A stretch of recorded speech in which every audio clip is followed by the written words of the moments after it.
emergency. Sorry about that. Can I ask, Jackie, have we had any apologies for absence today? We've had apologies from Councillor Ryan, and we've got Councillor Oliver here as his substitute. Thank you. Declarations of interest, anyone? Councillor Huntley, and then Councillor Lovick.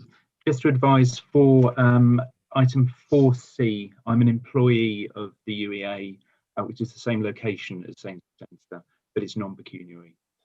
Okay, thank you. Chair, the application is actually from the Sainsbury Centre for the Visual Arts rather than the University of East Anglia.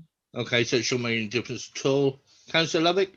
Yes, I'd like to declare that I have an annual membership of the Sainsbury Centre for the Visual Arts, but I have checked with the monitoring officer and he's happy for me to take part. Okay, thank you. The monitoring officer said it was it wasn't necessary to declare that. So. Thank you. Minutes of last meeting, do we agree they're correct record for those who were here last time? Thank you, everyone. Planning applications, we move on to the first one, which is 4A 12 Kimberley Street, Norwich. Just before we go on to that, Jackie, have we got to say while we're still on video line? Chair, any decisions that are made today under this meeting has been convened under the Coronavirus Act and Regulations 2020, and so any decisions made by the committee will be valid. That's great, thank you. So we move on to the first application, which is 12 Kimberley Street, page 15 to 26. And Lara, are you taking us through this? Yeah, I am. Just before I start, I think screen sharing is disabled at the moment. So Leonie, would you be able to switch that on?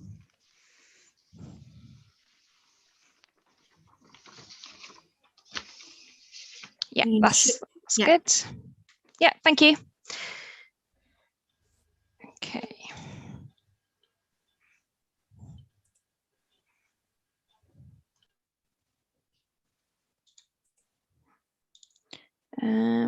It's not allowing me to share the right thing. David, would you be able to share the presentation? Yep, I'll give it a go. Thank you.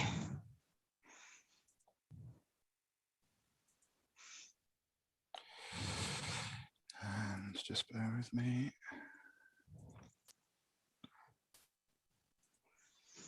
Can you all see that? Thank you. Yep, that's good.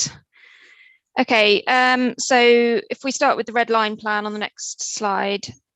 So we've got the site here. You've got Kimberley Street on the east side of the site and Vauxhall Street running to the west. There's a church just to the north of the site and a block of garages to the south.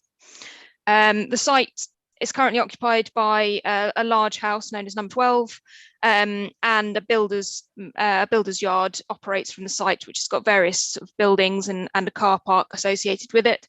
The opposite side of Kimberley Street is part of the Higham Grove Conservation Area. If we go to the next slide.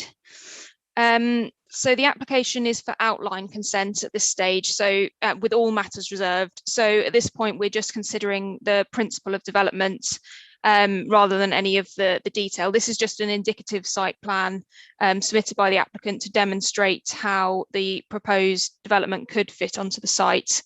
So the outline application is for 6 houses and 5 flats, which are indicatively shown on this plan here. And the application involves the retention of number 12 Kimberley Street, which is an existing house on the site. So go to the next slide, we can see the house. An application was submitted last year, which involved the demolition of this house and the erection of more houses and flats, 9 houses and 3 flats. Following negotiations during that application and this application, the applicants agreed to retain this building. Officers consider that this has some architectural merit and heritage value, offers something valuable to the street scene, so it's positive that it is to be retained. On the next slide, we can see a view looking towards, there we go, looking north along Kimberley Street, which shows, there you go, Winchester Tower in the background, which sort of visually dominates the area, with 12 Kimberley Street shown on the right hand side there, and then some of the buildings associated with the builder's yard. Then if we go to the next slide, we've got the builder's yard, some of the buildings shown in this photo. There we go. And then the next slide shows some terraced houses on the opposite side of Kimberley Street. They're within the conservation area, and that they're also covered by Article 4 directions, obviously have a distinct character to them. The next slide shows the flatted developments on Vauxhall Street, and you can see the entrance to the sites from Vauxhall Street just there, yep. Then we skip to the next slide, and we've got some more flats adjacent to the entrance just here. So this, I think, has 3 flats in it, this building. Then if we skip through the next couple of slides, it just shows the area of car parking on the site itself.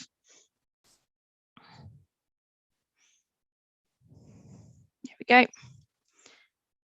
And the next one. Yeah.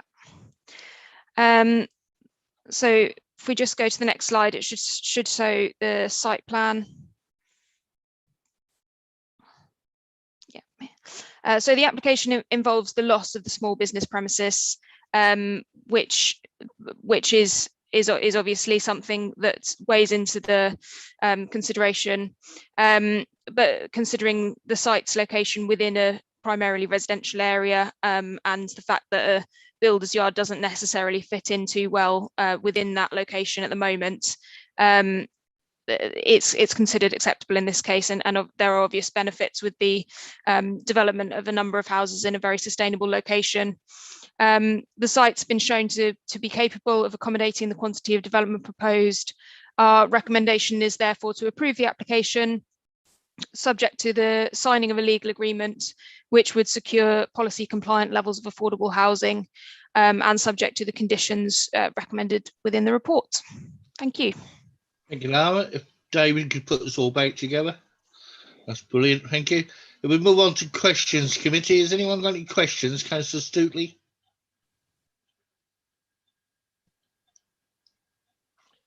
Yes, thank you, Chair. And thanks for the report, Lara. Just for clarity, I think there were 4 flats in number 96, Vauxhall Street. I know this area very well because it's in my ward. So I've got a few questions. I'll start with the renewable energy. How will we assess this, and what are we looking for, please? So the application is for outline consent. So we haven't sought any details at this stage of renewable energy. When reserved matters applications come in, it would be likely that it would either be submitted with that application or as a condition on that application, and we would obviously follow our policies in terms of requiring 10% on-site renewable energy at that stage. And if I could just add to that, that will be secured through condition 6 about energy efficiency. Okay, thank you. Can I ask another one, please? And that is regarding the assessment table that starts on page 23, includes an item on contamination. Is there anything expected here, or is this just a contingency? And if something was discovered, could that allow the developer to change the outline planning? So, for example, to change the number of affordable dwellings? So in terms of contamination, it's obviously got the potential to be contaminated, this site, given the historic uses and its existing use as a builder's yard. It's quite possible that they'll have to do some remediation to prepare the ground prior to development. It would potentially factor into a viability assessment down the line, if it was found that there was a significant amount of work to be done, and costs were to go up. Yes, it could. That's a Neil. Oh, Ian, did you have another one? No, it's fine. I'll come back. Thank you. Okay, Councillor Neil. Yeah, thank you, Chair. Page 22, the applicant, paragraph 35, the applicant has committed to provide 4 on-site affordable dwellings. So complying with local policy. Is that locked in on this application for outline? If this government changed the laws in the interim stage to take it all away, would they be able to then change their agreement, which they've committed to? So I'll pick that up. If committee is minded to grant consent and we sign a section 106, if they want to build out this permission, then they will be bound by that section 106. It will have the normal clauses wherein they're required to carry out viability reviews within a certain period of commencement, if they haven't commenced within so many years, and if they haven't occupied within so many years. But they will be bound by the provisions of this of the section 106, regardless of what changes come in the future. So you grant the consent on the basis of the policies as they are now. If they want to come back and try and vary that permission, or indeed the 106, then then certainly the permission is a fresh application. Okay, thank you. I've got 3 or 4 councillors. I've got all your hands what I'll put up. Councillor Huntley first, then Councillor Oliver, Councillor Bergerline, and then back to Councillor Stootley. Thank you very much, Chair. Just to pick up on the point that Councillor Stootley was making, this was a timber yard previously where timber treatment might have taken place, which is mentioned on page 20 of the report. It suggests it doesn't suggest, it states in the last sentence, this and many other things have not been assessed in this report, and as such I do not consider the report to be sufficient quality to be classed as a desk study. For DM11, it's the responsibility of the developer or landowner to be doing this. Would that come later if this is for outline consent to meet that DM? It could be considered at this stage, but as you say, we don't have that level of information at this point. So what we've done in this case is apply a condition that would require that assessment to be carried out in due course. I think just to add to that, what we've done with this application is effectively we know the site is contaminated because of its past uses. The desktop study would give you more details as to where on the site the contaminated land is likely to be, but at the end of the day, that's all the desk study would give you. We've attached a condition saying that we, prior to the commencement of development, we would actually want a site investigation scheme, and then depending on what they find as a result of that site investigation scheme, then we would want a remediation scheme, and all this would have to be done prior to commencement of development. And then once they've completed that, we would require them to submit a verification report to convince us basically that they have mitigated any contamination, either by removing it in certain instances or capping it, or through whatever kind of technical means that they might want to might actually want to do. Councillor Oliver. Thank you, Chair. Can I get a little bit more information about the impact of Is it just me? I can't hear. traffic on the site? I didn't I hear can't that hear either. question at all. I was reading online last night, and now Councillor Oliver. oh, sorry. I can't hear that at all. Am I the only person, or is this other ones? Okay. How's that better? Yes, that's better, I think, Kate. I Okay, so I was asking about the impact of traffic. Are we looking at that now? I'm sorry, I can't hear the question. Yep. I can't hear the Sorry, question. I'm sorry. Nobody can hear the It's question, breaking up. Kate. Turn your video off and see if that helps the signal. Can everyone else hear me? It's a bit better. Okay, I think my computer is a little bit slow today. I was wondering about traffic on the site. No, sorry. Can I pose my question in the chat? Sorry, Jackie? Can you know? Chair, may I suggest that Councillor Oliver posts her question and then Leonie will read it out, thank you, or I'll read it out when it's there, because... How's that? Can you hear me? Right. Councillor...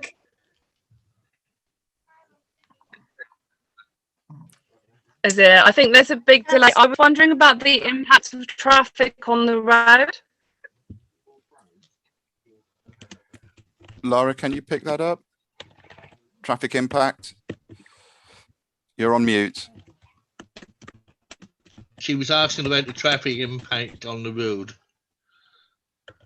Okay. How will the vehicles access the site? I can see questions in the chat. So when building works being undertaken, how will vehicles access the site? So with a subsequent application, we would agree a construction management plan that would sort of seek to direct vehicles to the site via the least disruptive route and at the least disruptive times of day. I don't think it's going to be significant, and the existing use of the site is obviously one where you might expect to have an awful lot of vehicles and potentially large vehicles going to and from the site during business hours. So yeah, that would be agreed later on. Can I cut in there? I think actually with hindsight, that condition should probably be on the outline application. Okay. Rather than reserve matters, because it covers the whole of the development. So okay, so we can ask councillors to add that in. Yeah, I would I'd recommend councillors add an additional condition to require a construction management plan. Okay, are we all in favour of that, councillors? Okay, I can't see anyone against. Thank you. So that'll be added. Yeah, I'll propose it, and I just need Exactly. a second. Councillors.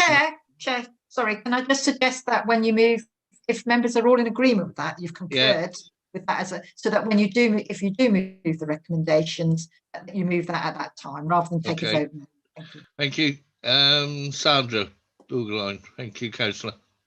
Thank you. I was just wondering, the design and conservation officer has asked for a heritage impact assessment, and I can see that you make some comments in the summary table, but I was wondering whether that is something that will come with a full planning application or. So I might not have made this particularly clear actually, but those comments were received during the first application when it was proposed that number 12 was demolished, and those comments were in relation to the loss of that building and the impact of that on the adjacent conservation area. So we haven't sought one, but we've sort of we're comfortable that the impact on heritage has been far reduced. Okay, I've got Councillor Stootley next, then Councillor Sands, and then Councillor Oliver again. Yeah, thank you, Chair. Yeah, on page 20 under highways, there's point number 21. There's some detail being sought about the provision of dropped curbs and the cul-de-sac being Norwich City Council owned and therefore not adopted highway. How will this be treated, please? So we haven't necessarily agreed access to the site within this application because all matters are reserved at this stage. It's certainly possible for us to agree sort of routes across the site, pedestrian routes across the site, as suggested by the highways officer during a subsequent application when sort of final layouts are being agreed. But it's not something that we need to go into the detail of at this stage. Thank you. Councillor Sands. Thank you, Chair. Just returning to the pollutants for a moment. I'm assuming as it's a builder's yard that the pollutants are probably hydrocarbon based, given the sorts of treatments that are typically used in timbers. And I'd like it to be noted that in cleaning up hydrocarbons and even some radioactive wastes in earth and soil, mycelium spores have been used very, very effectively, which means no removal of soil from the site, and can be cleaned up in as little as 3 weeks. Okay, thank you. Councillor Oliver, you had another question?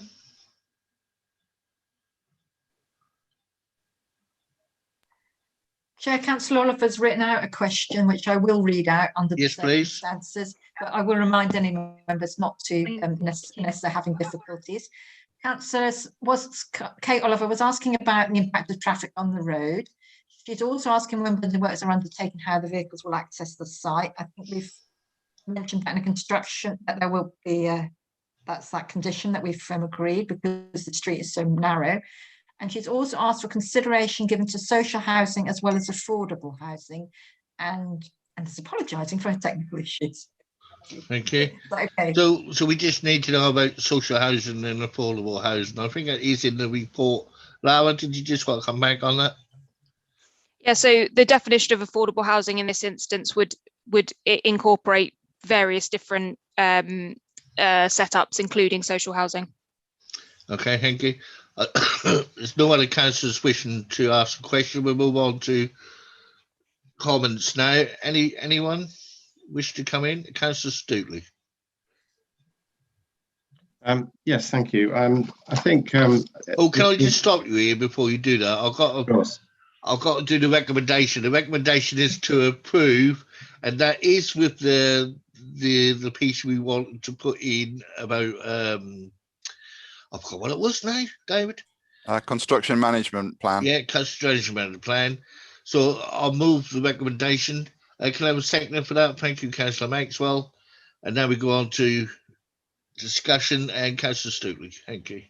Thank you, Chair. Yes, I think the outline plans for this look quite good, especially with quite a low number of dwellings, but also the 33% affordable housing. It's definitely to be welcomed, and probably something on this site that includes housing is going to be a much better use of the space, and it will improve the street scene. I welcome the retention of number 12 because it's a nice looking building and certainly does add to the street scene there. I see that there were two separate objections to this. And I've had a look through those objections and the highlights from those that are on page 18. And it looks like most of them have been addressed with the new, with the separate new application. It's certainly a good idea to take some design cues from Goldsmith Street, given that it won the Sterling Prize in 2019. Just to answer a question at the end about the garages further along the street, I believe that they are in use and in high demand, so unlikely to be built on. So overall, I welcome this. Thank you. Thank you. Councillor Neil. Thank you, Chair. Yeah, like Councillor Stutley, I welcome this in this area because it was sort of incongruous to have a builder's yard in such a residential area. Just to point out, and that will be for others at a future stage to maybe have to challenge something. The affordable housing that they've committed to, as David mentioned, it will be subject to their viability assessments, and that's where the devil's in the detail. So congratulations, yes, it's in there, but it's not done, Ian. Thank you, Councillor Neil. We've got no other person indicating. Councillor Stokely again. I'd just like to reassure Councillor Neil that I'll be watching this carefully, because it does look like there are opportunities for the developer to wriggle out of this. I really hope that they don't, because this could be a really good good scheme. Thank you. Councillor Swayze. Yeah, I also support this, and I think it's would be an improvement to the streetscape. But we've talked about some of the kind of things that we might find in a builder's yard. There might be even more nasty things lurking. So just, I think, another thing to keep a very close eye on, as I'm sure will happen. Thank you. No one else indicating. We'll move straight to the vote. And we need to take a name vote. So I've asked Jackie to go through. All those in favour? Chair, I will call names, please, call and members names. will need to confirm whether they've been present or not and how they're voting. Thank you. Councillor Driver? Yes, I've been present all the way through, and I'll be voting in favour. Councillor Maxwell? Voting in favour, present all the time. Councillor Bergelein? Present throughout the item and voting in favour. Councillor Button? Present throughout the item, voting for. Thank you. Councillor Huntley? Present throughout and voting in favour. Councillor Lubbock? Present throughout and voting in favour. Councillor Neil? Present throughout and voting in favour. Councillor Oliver? Present throughout, voting in favour.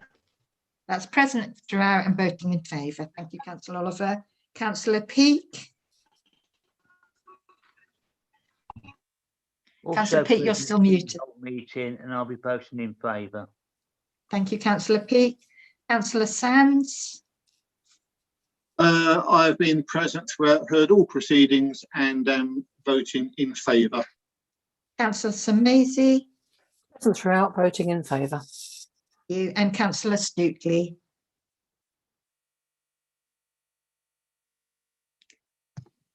Thank you, Jackie. Present throughout and voting in favour. Yeah, I believe that's unanimous. I haven't missed anybody out, have I? No. No, that's fine. That is agreed with that additional condition on construction management. Thank you. Brilliant. Thank you. We move on to the next application now, which is 115 Unfank Road. And now Marie, you taking us through this? Yes, I will, Chair. Okay. Thank you. If you could take us through the application, that'd be great. Thank you. I'll just share my screen. Bear with me, please.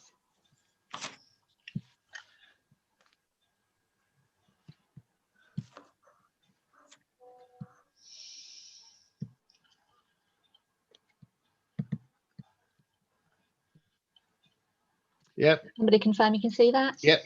Yes. So this planning application is at 115 Unthank Road. The application site is outlined in red here. It forms one half of a semi-detached property that fronts Unthank Road here, close to the junction with York Street. It's also got vehicular access to the rear, which is via Rose Valley and Primrose Place at the rear here.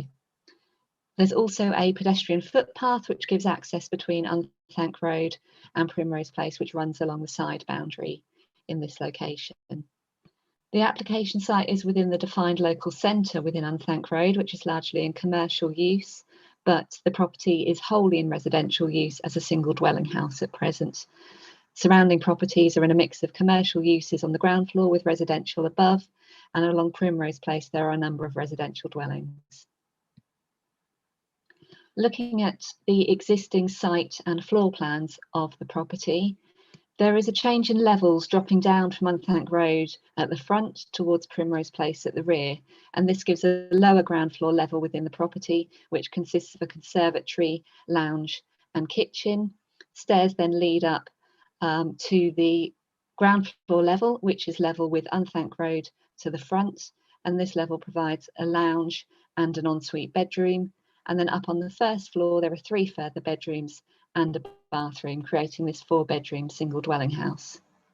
Externally within the site, there is a garden space to the rear, which includes a shed and a car parking space, which is enclosed by gates. And you'll note from the plan that these gates open out onto the highway on Primrose Place. These are the existing elevations of the property.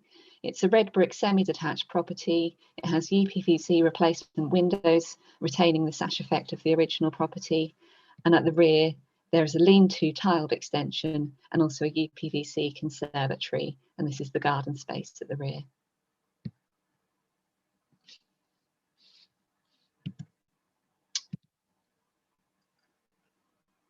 The application proposes subdividing this existing single dwelling house into 2 flats. They would consist of 1 flat on the lower ground and ground floors. So the existing conservatory, lounge and kitchen would be retained on the lower ground floor, with 2 bedrooms on the ground floor level with Unthank Road. And then the existing entrance and staircase would give access to a new 1-bedroom self-contained flat on the 1st floor. Within the garden space to the rear, each flat would be provided with a cycle store and also a bin store, and the existing gates to the parking space would be removed to remove that hazard where the gates open out onto the highway, and a section of wall would be removed to create a second parking space, so each of the flats would have 1 dedicated space each. In terms of proposed changes to the elevations, the only proposal is the addition of 1 window to a bathroom on this rear elevation here. And here you can see where the gates and wall would be removed on the rear boundary. Looking at some photos of the site, this is the street seen along Unthank Road, and it's this red brick property which is the subject of the application. It's attached to a property which has the annex kitchen retailers at ground floor and residential uses above, and it's next to the Unthank kitchen on this side of the footpath. In the photo here, you can also see the William and Florence pub, which sits at the corner and the junction to Rose Lane, which is where the vehicular access to Primrose Place at the rear is gained. Looking at the front elevation, there are no proposed changes here, and the existing front door would give access to both of the proposed flats.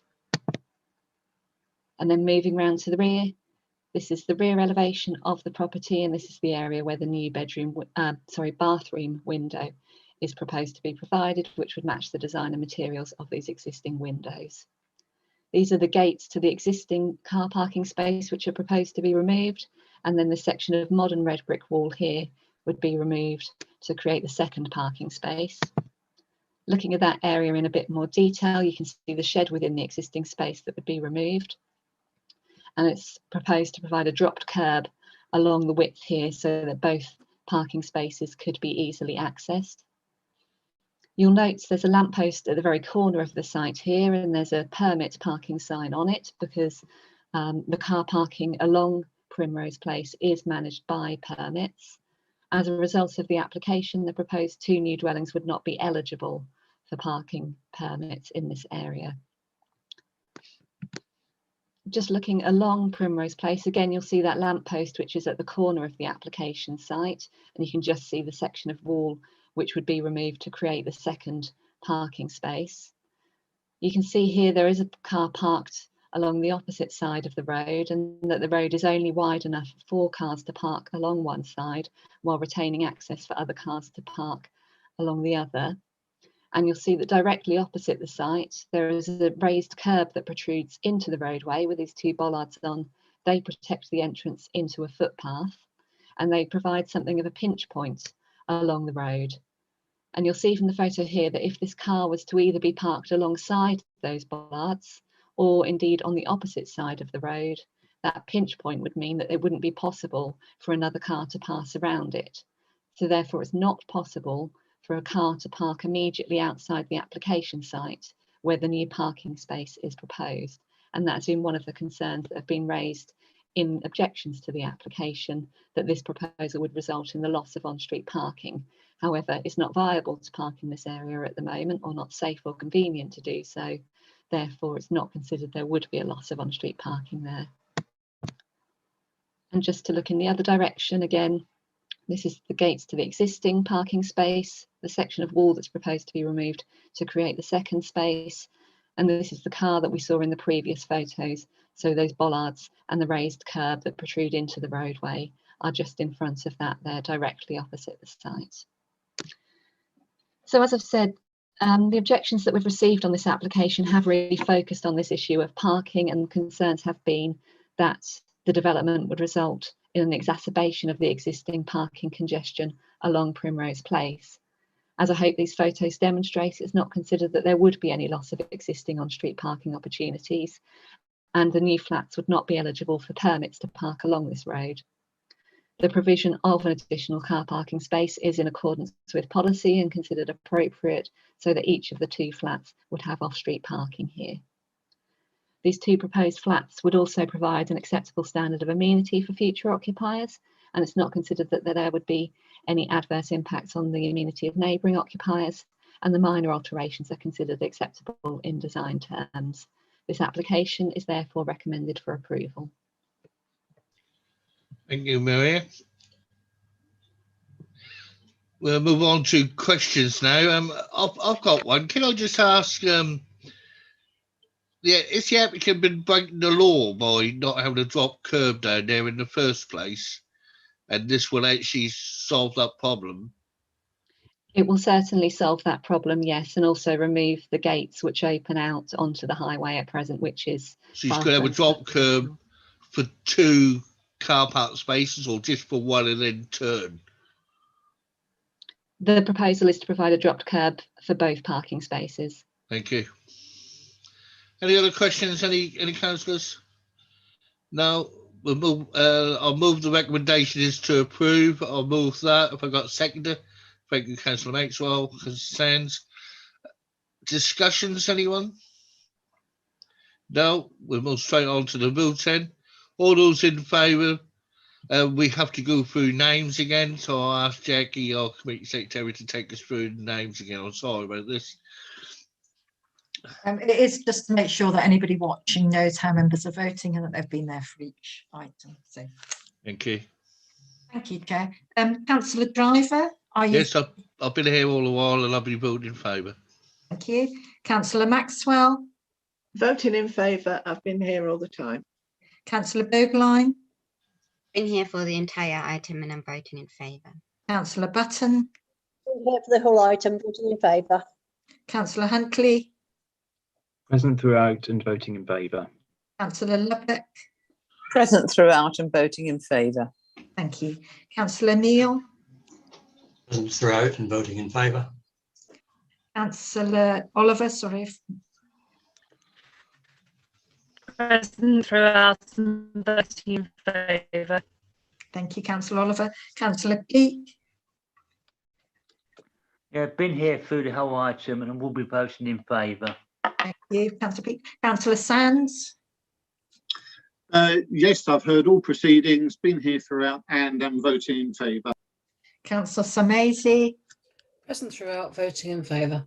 Thank you. And Councillor Stuteley. Thank you. Also present throughout and voting in favour. That again is unanimous, Chair. Thank you. Thank you very much. We move on to the last item today, which is on page 39. It's the applications for the Salisbury Centre of Visual Arts at the University of East Anglia. And that's going to be me, Chair. Good for you, David. There you go. Okay, just share the screen. And share.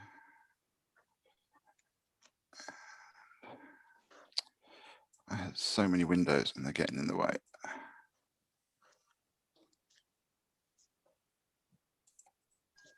We're there, David. Okay, good. Right.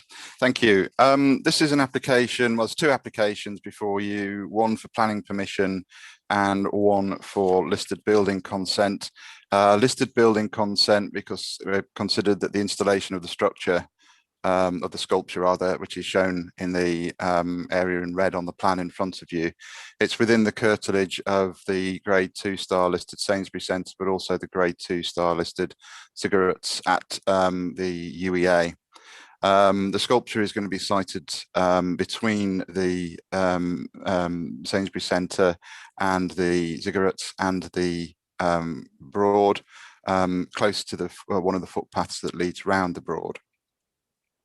The sculpture itself has a, which is referred to is the Goodwood Steps by Caro, is kind of 33 meters long, and it's a number of kind of ziggurat forms which are nearly 4 meters high, placed on a base which has a kind of serpentine form.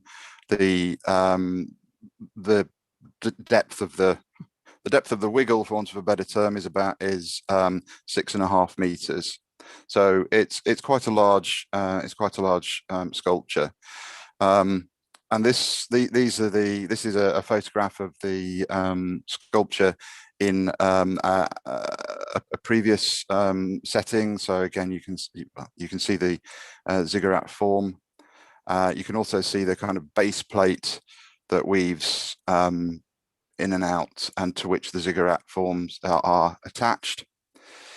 And then we've got some montages showing it as envisaged in situ. This one is from the Sainsbury Centre kind of platform looking down towards the Broad, and you've got existing sculptures, an existing sculpture rather, to the right, so sorry, to the left of the photograph, and the Goodwood Steps here.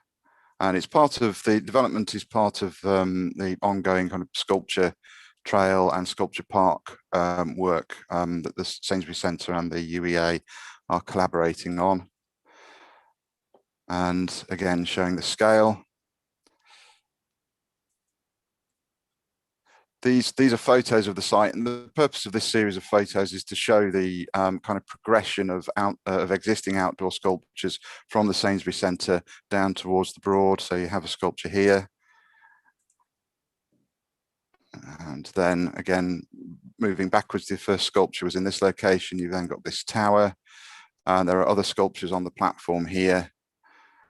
And this is sculpture is taken close to where the Goodwood Steps would be installed. Again, there are other sculptures in the woodland actually by the Broad. And there's others on the other side of the Broad, if members are familiar with those.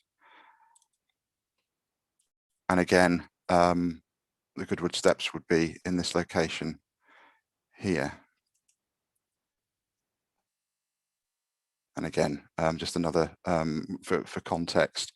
We have two objections to the applications.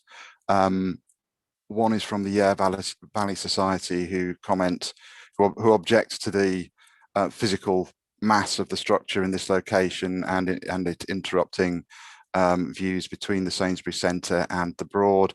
And there's another comment about well, part of the comment is about moles, and I think a general comment about the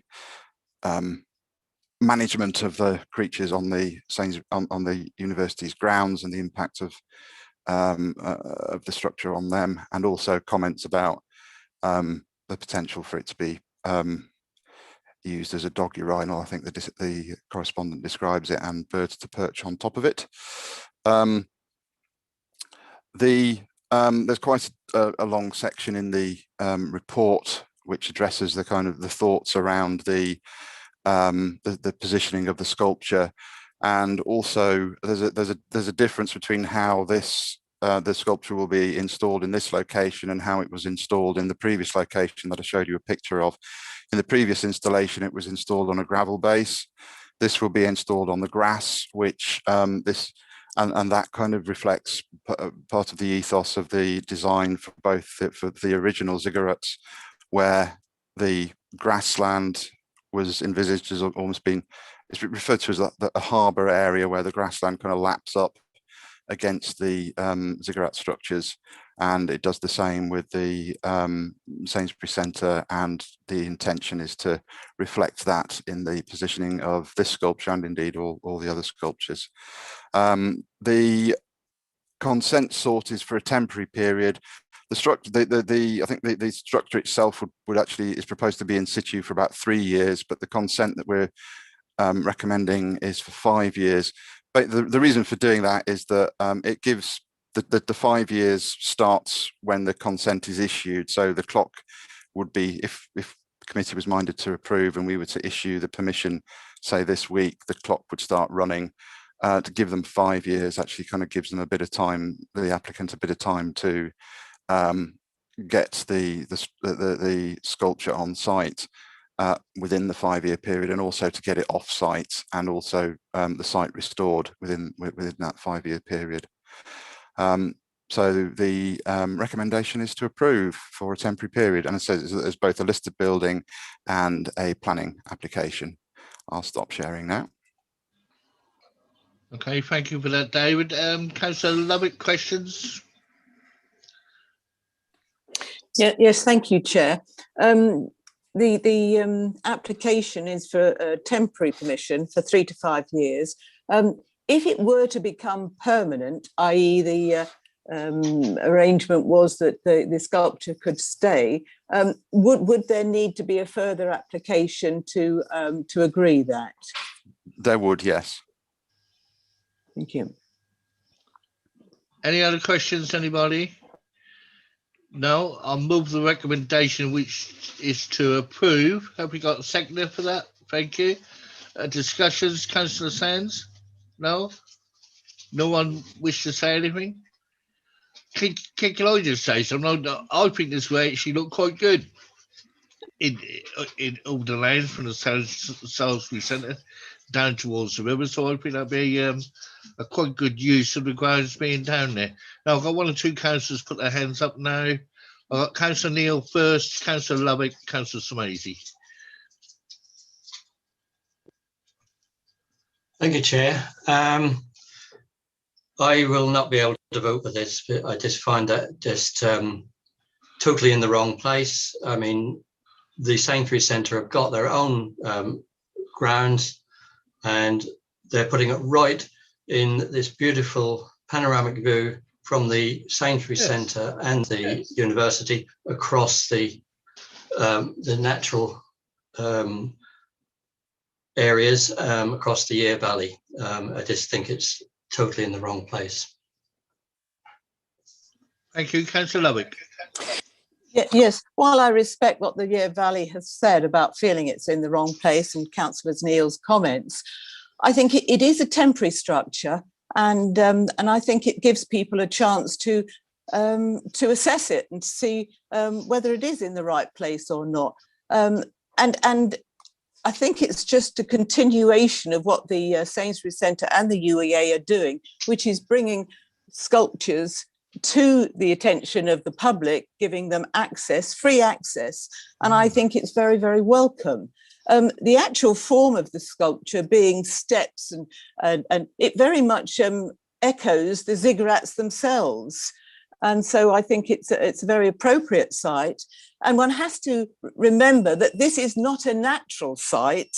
It was man-made by gravel extraction.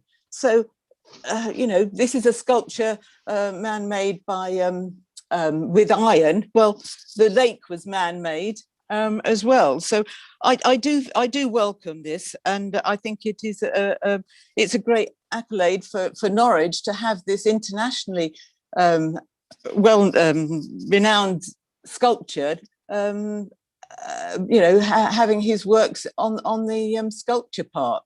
And there's lots of other sculptures there already that have been really assimilated into the landscape.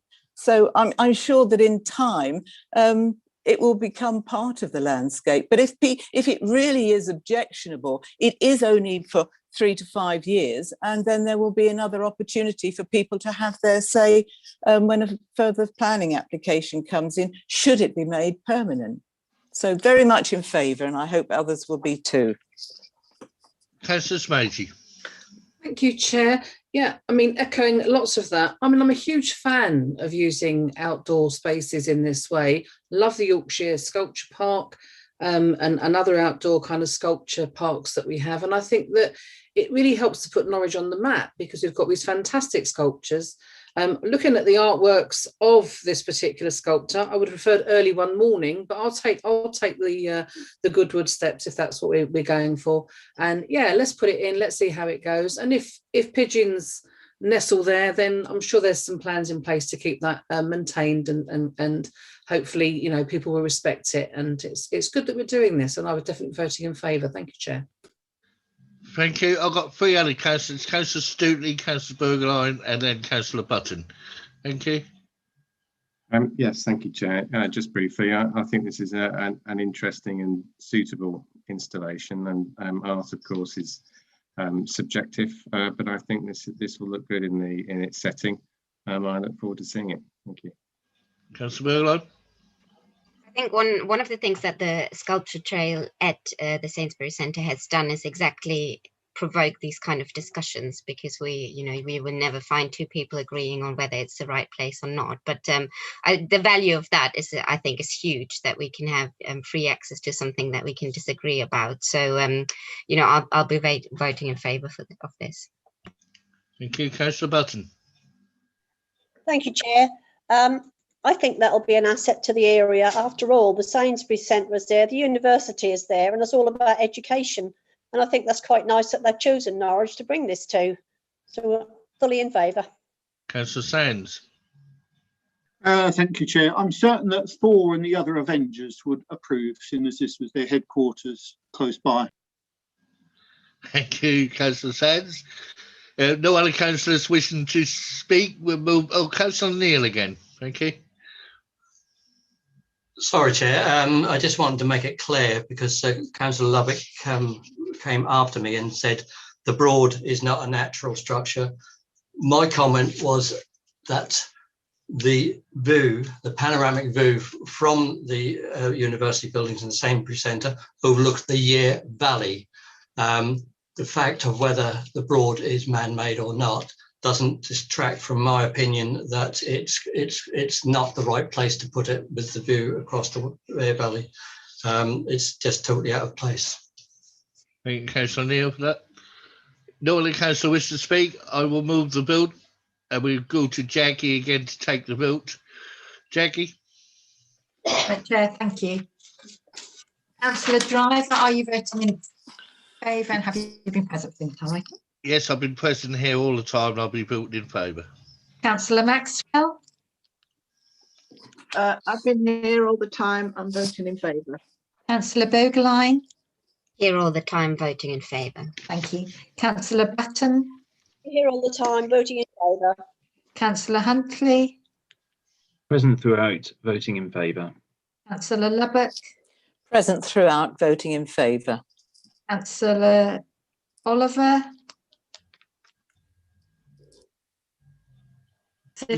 Councillor Neil first.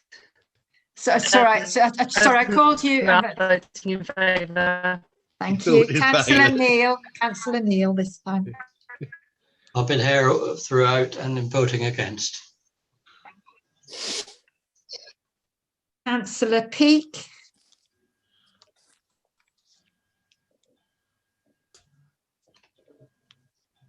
Yes, been present throughout, and I'll be voting in favour. Councillor Sands. I've been present throughout and am voting in favour. Councillor Samaisi, thank you, Councillor Sands. Present throughout, voting in favour. Thank you, and Councillor Stootley. Thank you. Present throughout and voting in favour. Everybody has voted, and there was one member voting against, so that has been carried. Okay, so that's been carried. Thank you very much. That's the end of the meeting today, but I do want to say one thing before we go. Can I just thank Councillor Neil and Councillor Samaisi for their commitment to the planning committee, because this will be their last committee. They're both standing down from the City Council. Can I just say, I know Paul for a long, long time, and we always disagree on a lot of things, which is great at these kind of committees. And Councillor Samaisi is one of my own councillors from my own ward, so we all get on quite together. But the things you put into this meeting has been really, really good, and thank you for that. And can I just wish everyone else who's standing on the committee that they come back again next year. Thank you. So just to remind members that the even if you're not standing on the committee, those of you that are back as councillors next year, we will have one committee meeting in May, which is the old committee, those of you who still remain. Yeah. What date? What? It will be the it's 13th. The 13th of May. Yeah. It's the Thank second you. of, yeah. So we're I will too send you- short anyway, and then if anyone loses, you're going to be short again. The agenda will go out before the, yeah. Councillor Neil? So, thank you, Keith. Yes, we have our differences, but and we also work together as well. I'd just like to also add, I'd like to thank Jackie very, very much for keeping us all in order, done a good job. And I'd also like to thank all the planners for their sterling work they do for our fine city. Thank you. Thank you very much. And that's it. I think no one else wishes to say anything. We'll see you all in May. Good luck, everyone, for the elections. Bye.